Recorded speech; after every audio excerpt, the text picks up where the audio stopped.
palavra do Senhor? A palavra do Senhor que se encontra onde? Gênesis 4. Gênesis 4 é o texto que eu leio com você aqui agora. Vou pedir para você abrir a sua Bíblia. Em Gênesis 4, o texto que fala do Caim e Abel. Abel e Caim. Se você tiver a Bíblia em papel, dê preferência a ela.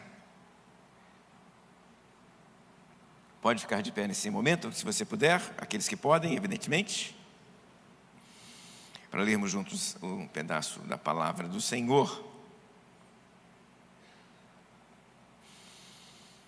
Eu vou ler a partir do versículo 2, tá? 4, 2 e em diante. É o texto que eu leio aqui com você, tá?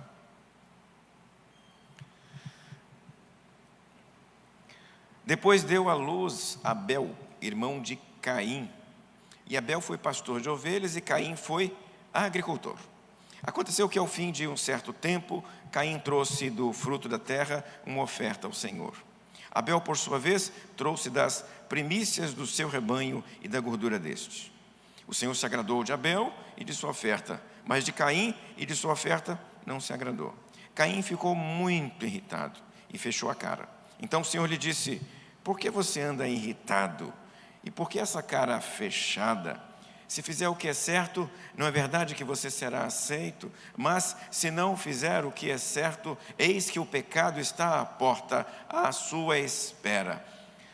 O desejo dele será contra você, mas é necessário que você o domine. Caim disse a Abel, seu irmão: vamos ao campo. Estando eles no campo, Caim se levantou contra Abel, o seu irmão, e o matou. O Senhor disse a Caim: onde está Abel, o seu irmão? E ele respondeu: não sei. Por acaso sou o guardador do meu irmão? Até aqui, até o versículo 9. Vamos orar. Ó Deus, nós pedimos a graça do Senhor sobre cada um que está aqui e aqueles que estão em casa nesse momento, acompanhando pela internet. Que o Senhor nos dê a graça, o privilégio de ouvirmos, por meio do Espírito Santo, a orientação do Senhor, de recebermos o alimento espiritual para nossos corações. Nos dê direção, Senhor Deus. É o que pedimos em nome de Jesus. Amém. Se assente, meu querido. Este é o mês da família. E no mês da família, as reflexões, a pauta dos nossos ministérios tem a ver com família. Então nós tratamos de casamento, tratamos de maternidade, tratamos de família e agora tratamos de relações fraternais, irmão com irmão. O objeto imediato da orientação e do texto bíblico é o irmão e o outro irmão, o irmão de sangue. Mas é claro que não vamos ficar restritos ao irmão de sangue. Eu vou inclusive extrapolar o texto para pensar nas nossas relações fraternas aqui, irmãos em Cristo. Então, me entenda o seguinte: o alvo imediato é o irmão de sangue, o alvo secundário é o irmão em Cristo. Então nós vamos aplicar a palavra a estas relações, às relações fraternais. E o que nós percebemos por meio desse texto, que a Eva, depois do pecado, depois do capítulo 3, ela teve 2 filhos junto com Adão. A metade se tornou assassina e a outra metade foi assassinada. É uma conta, é uma estatística terrível essa aqui, né? 2, a metade morreu e a outra metade matou. É uma consequência do pecado, é claro. As nossas relações fraternas são tocadas pelo pecado, são atingidas pelo pecado. Não dá mais para viver como vivíamos antes do Gênesis 3. A partir de Gênesis 3, nossos relacionamentos, mesmo que sejam com as pessoas mais próximas de nós, são afetadas pelo pecado. Quem é pai de mais de um filho, consegue ver no relacionamento entre os irmãos indícios de Caim e Abel. É óbvio que violências nem sempre acontecem, mas você percebe a briga entre os irmãos, a confusão entre os irmãos. E o pai ou a mãe com frequência gritam: parem de brigar, parem de brigar. Quem é pai aqui, quem é mãe sabe disso. Com frequência sai a voz do pai ou da mãe: parem de brigar, parem de brigar. Porque parece que eles nasceram brigando, quase como os gêmeos lá do Antigo Testamento, né? Que já brigavam no ventre da mãe. Enquanto um está sozinho, deseja um irmãozinho. Quando vê o irmãozinho, começa a briga. Aí joga brinquedo no irmão, aí belisca o irmão, puxa cabelo do irmão. Em algum momento vai parar. Nós esperamos, os pais esperam isso, né? Em algum momento isso vai parar. Mas eu quero dizer para você que esse fenômeno do conflito fraterno, ele se traduz aqui entre nós nos conflitos entre irmãos e irmãs dentro da igreja. Apesar de sermos filhos do mesmo Pai, de sermos salvos pelo mesmo Senhor, nós nos desentendemos com frequência. Com muita frequência, um irmão briga com o outro irmão. Um irmão ofende o outro irmão. Um irmão é machucado pelo outro irmão. O pastor Israel escreveu um livro muito interessante, alguns anos atrás. Gente Cansada de Igreja é o título do livro dele. E naquele livro, Gente Cansada de Igreja, ele levanta um argumento muito interessante, que boa parte dos desigrejados das estatísticas do IBGE e outros que fazem estatística de religião no Brasil, boa parte desses desigrejados saíram das igrejas por causa de conflitos internos entre os irmãos. Então não foi uma doutrina que levou o irmão a sair da igreja. Não foi não. A questão raramente é doutrinária. Não foi liturgia, não foi problema litúrgico. Raramente problema litúrgico provoca isso.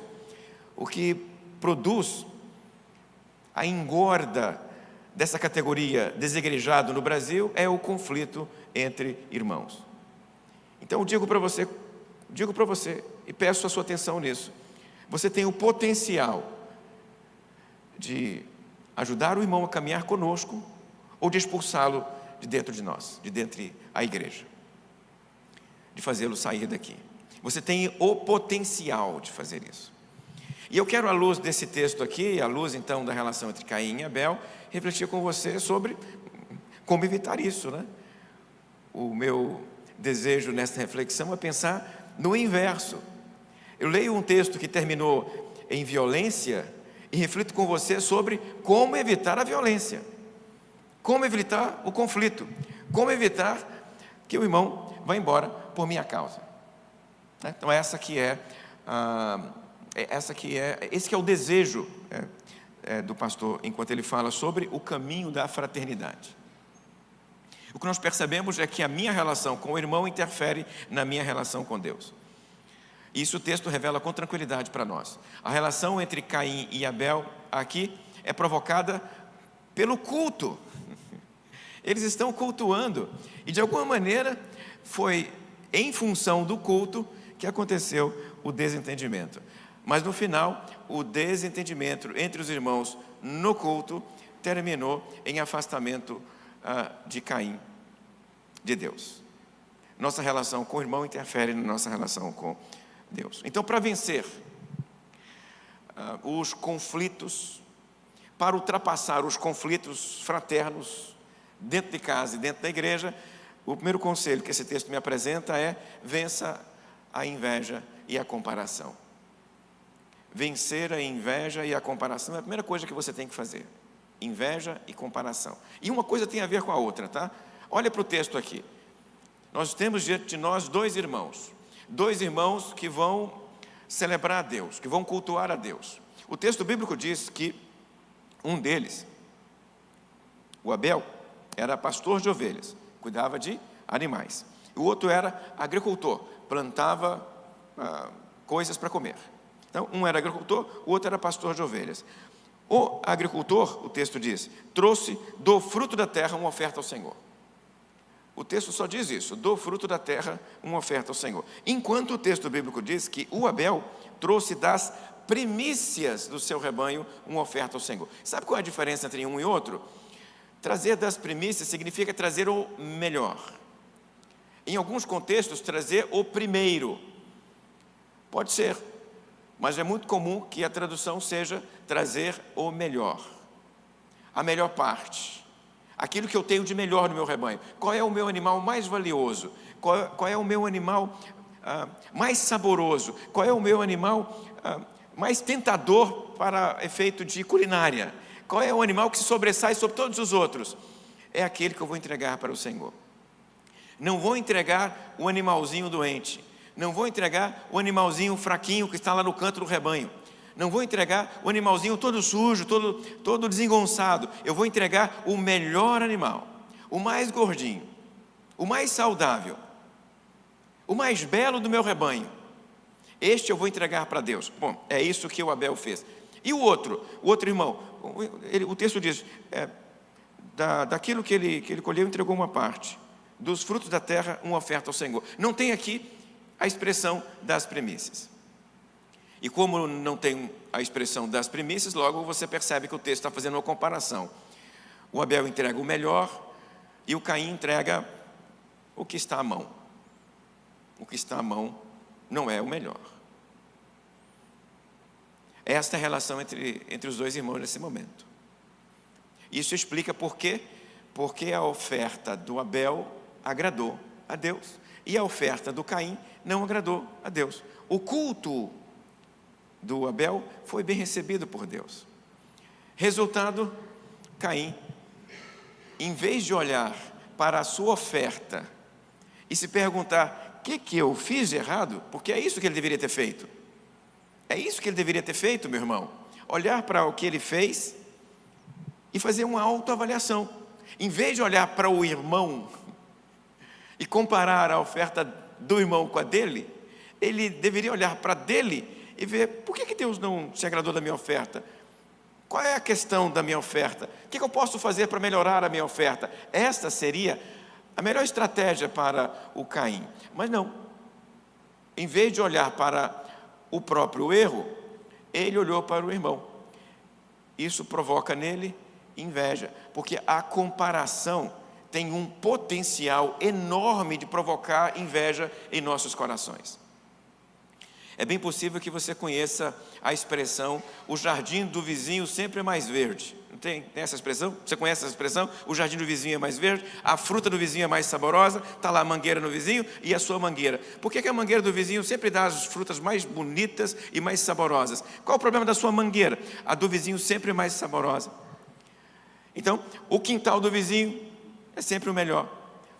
Quando você compara, isso provoca em você a tal da inveja. Comparou, a probabilidade da comparação terminar num coração invejoso é muito grande. Então, olhar para o outro e comparar-se com o outro vai provocar, meu irmão, em algum momento a inveja. Quando não provoca a inveja, o que pode provocar? Então pensa comigo aqui, nós estamos pensando juntos aqui, o que a comparação produz? O mais provável é que ela produza inveja. E quando não produz inveja, o que ela produz? Orgulho. Orgulho. Porque se você olhou para o quintal do vizinho, e de repente o quintal do vizinho, na sua avaliação, é pior do que o seu, isso vai encher o seu coração de orgulho. Meu quintal é melhor, a minha mangueira é melhor, o meu carro é melhor, a minha casa é melhor. Então quando você compara, das duas uma, ou a comparação termina em inveja, ou a comparação termina em orgulho, e nenhuma das duas sensações é saudável para o seu coração. Ambas as sensações são destrutivas para o seu relacionamento com o irmão. Sentir-se acima dele destrói a relação. Sentir-se abaixo dele com inveja destrói a relação. Porque você vai querer o que ele tem. Causa das violências, dos roubos e de muita coisa ruim que acontece no mundo. Percebeu aqui o imbróglio? Se dá para poder olhar para esse texto e apontar, o grande problema é a comparação. Você não pode sair por aí comparando-se, porque por meio da comparação, ou seu coração se enche de soberba, ou seu coração se enche de inveja. Em vez de olhar para o outro, então, o que você deveria ter feito? Eu deveria ter olhado para cima e perceber o que Deus quer de você, o que Deus está pedindo de você, o que Deus está demandando de você, querendo que você melhore, querendo que você cresça. Era isso que o Caim tinha que ter feito. Olhar comparativo é a causa da destruição aqui. Dá para imaginar então o seguinte, eu vou usar aqui uma imagem. A imagem dos nossos relacionamentos como se fosse uma construção. Numa construção, nós temos o prumo. O prumo coloca a parede na vertical. O papel do prumo é colocar a parede na vertical, consequentemente olhando para cima. Mas você não constrói só com o prumo. Tem uma outra ferramenta que você usa, é o nível. E o nível coloca a parede na horizontal, certinha. Tentar usar só o prumo sem usar o nível, vai dar uma parede ruim, com a possibilidade dela cair a qualquer momento. Olhar só para o nível sem olhar para o prumo, vai derrubar a parede do mesmo jeito. Nós temos que usar o nível e o prumo. Esta imagem está querendo dizer o seguinte, que você não consegue se relacionar satisfatoriamente com Deus, vivendo uma vida destrutiva em relação ao seu irmão. Não dá para andar distante do irmão e querendo com isso andar próximo de Deus. Porque o afastamento do meu irmão me afasta de Deus. A minha relação com o meu irmão interfere na minha relação com Deus. Uma frase que tenho usado com você e para você, querido irmão, com insistência é a seguinte: eu não posso chamar a Deus de Pai se eu não quero chamar o outro de meu irmão. Eu preciso chamá-lo de irmão, tratá-lo como irmão, promover a comunhão entre os irmãos, para que a minha relação com Deus flua com tranquilidade. A relação vertical é contaminada pela relação horizontal. Uma coisa interfere na outra. Eu vim aqui só para servir a Deus, não quero saber do outro, está errado. Dá para dizer com tranquilidade que, à luz desse texto aqui, a sua adoração não está indo na direção correta. Não está indo na vertical. Não está passando deste teto. Porque você não pode buscar a Deus se você nega o irmão. O próprio texto bíblico vai dizer lá nas cartas joaninas que não dá para amar a Deus se você odeia o irmão. Você não consegue amar a Deus e não amar o irmão. É preciso fazer as duas coisas juntas, porque elas estão interligadas. Para vencer então a ira, a violência, a confusão entre os irmãos, vença a comparação. Pare de se comparar. Olhe para cima, faça a autoavaliação em vez de avaliar o que o irmão apresentou. Em vez de olhar para o que o irmão faz, olhe para cima. Em vez de olhar para o que o irmão trouxe, olhe para cima. E assim você vai evitar as confusões. 2. Assuma o seu papel na vida do irmão. O texto bíblico, no final, o último versículo que eu li com você, tem um encontro entre Deus e o Caim. E no encontro entre Deus e o Caim, Deus já sabe todas as coisas, você sabe disso, né? Ele está querendo que Caim verbalize, abra o coração, mas ele já sabe o que aconteceu. Quando ele pergunta então para Caim, onde está Abel, seu irmão? É uma pergunta retórica. Ele só quer ouvir de Caim, porque ele já sabe o que aconteceu. Deus é onisciente, Ele sabe todas as coisas. Ele viu isso aqui antes de sequer ter criado qualquer coisa. Isto aqui estava diante de Deus antes de Deus criar qualquer coisa. Isso aqui não aconteceu no oculto. Então a pergunta é retórica. É uma oportunidade que Deus está dando para o Caim se arrepender. É a oportunidade que Deus dá para você que machucou o seu irmão e dar um passo atrás e se reconciliar com ele. Deus dá essas oportunidades para você. O que você fez com o seu irmão? Ele sabe o que você fez, mas Ele quer que você responda arrependido. Ele perguntou, onde está Abel, o seu irmão? E a resposta? A resposta, não sei. Por acaso eu sou o tutor do meu irmão, o guardador do meu irmão, o zelador do meu irmão? É claro que é.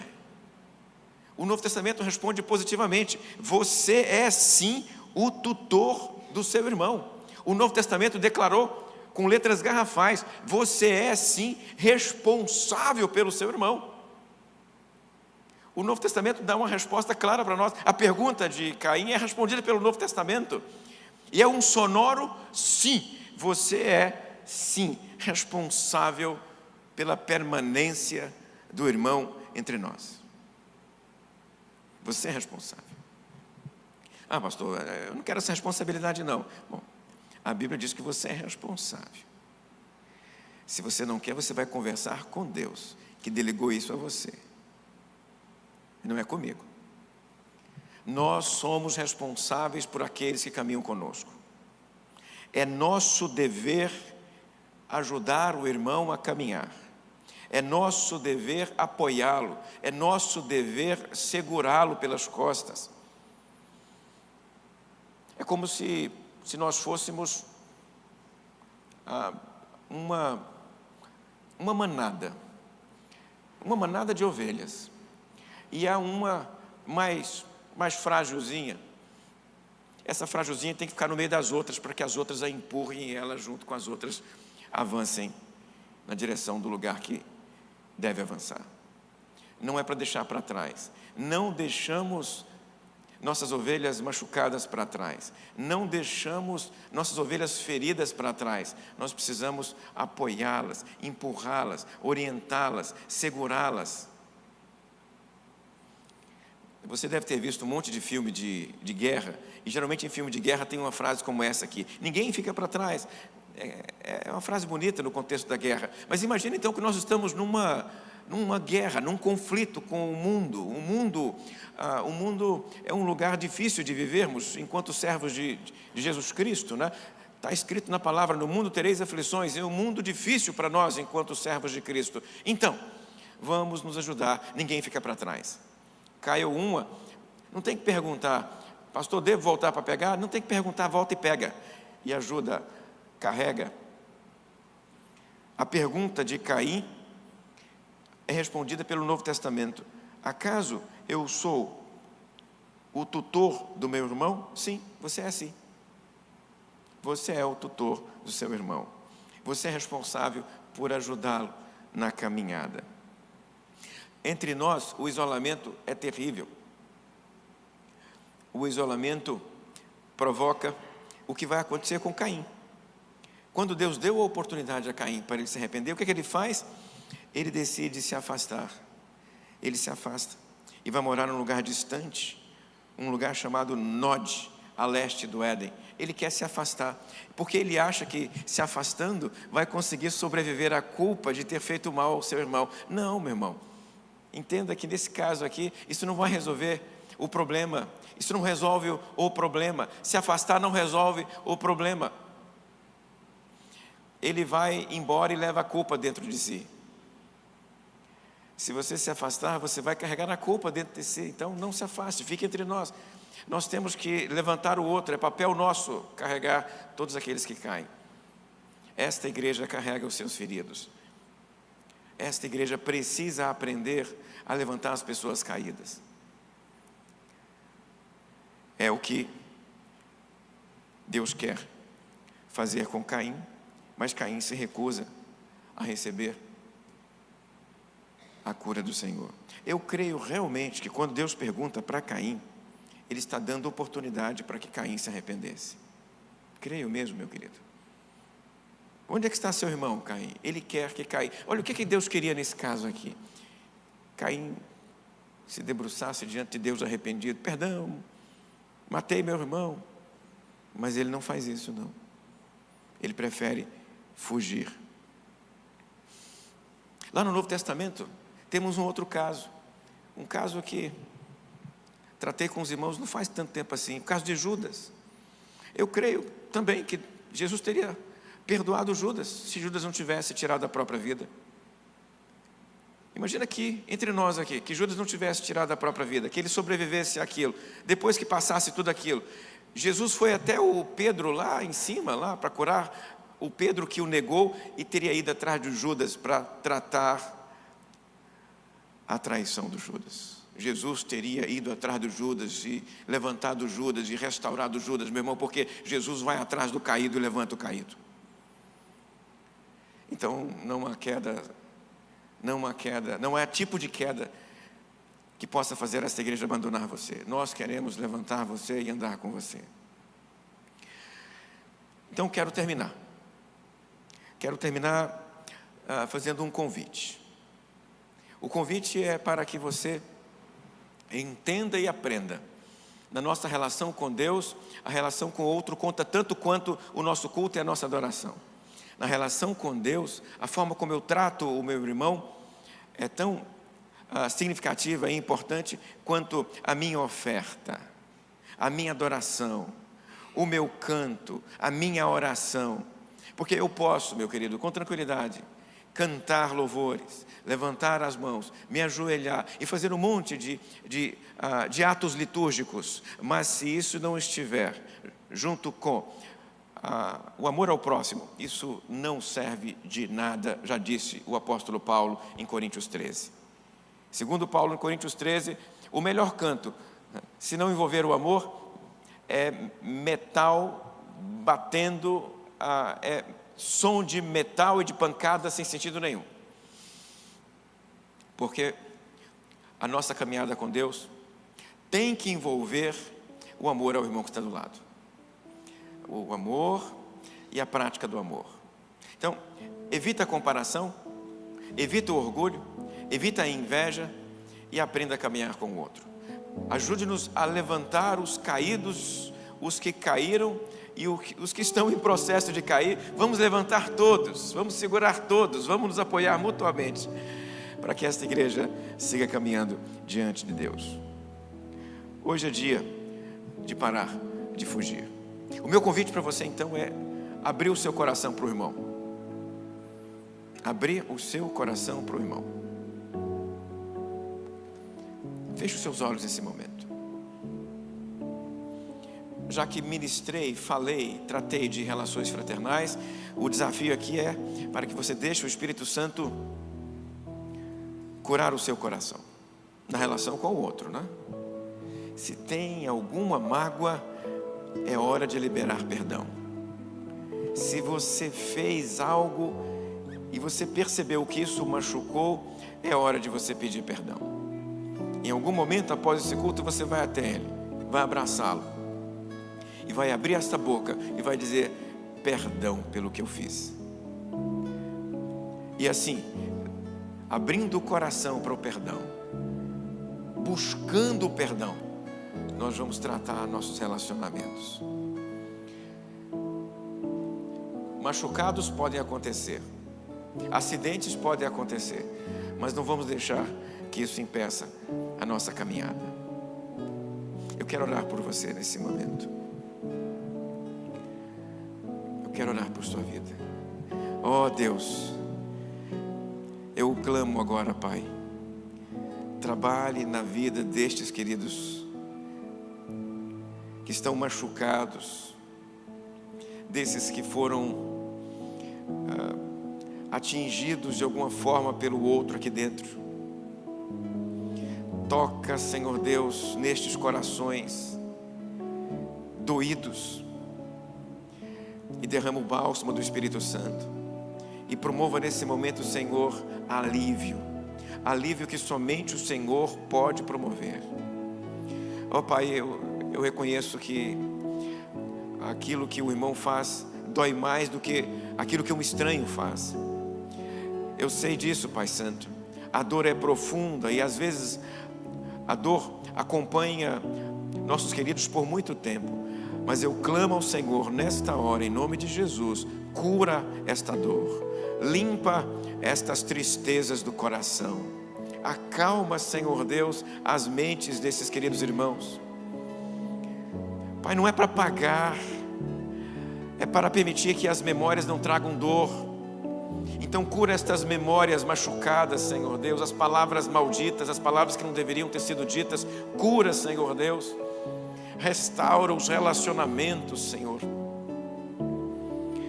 E permita, Senhor, que o milagre da comunhão aconteça entre nós. Comunhão entre pessoas que em algum momento se desentenderam, mas agora o Espírito Santo do Senhor restaura a relação. Aquele que machucou e aquele que foi machucado, Pai, atua em ambos. Atua, Senhor. Eu creio que o Espírito Santo do Senhor pode promover novamente esta relação, pode curar esta dor. Não há dor que o Espírito Santo não cura. Por isso, Pai, atua e cura, restaura. É o que eu peço, em nome de Jesus. Amém, Senhor Deus. Amém.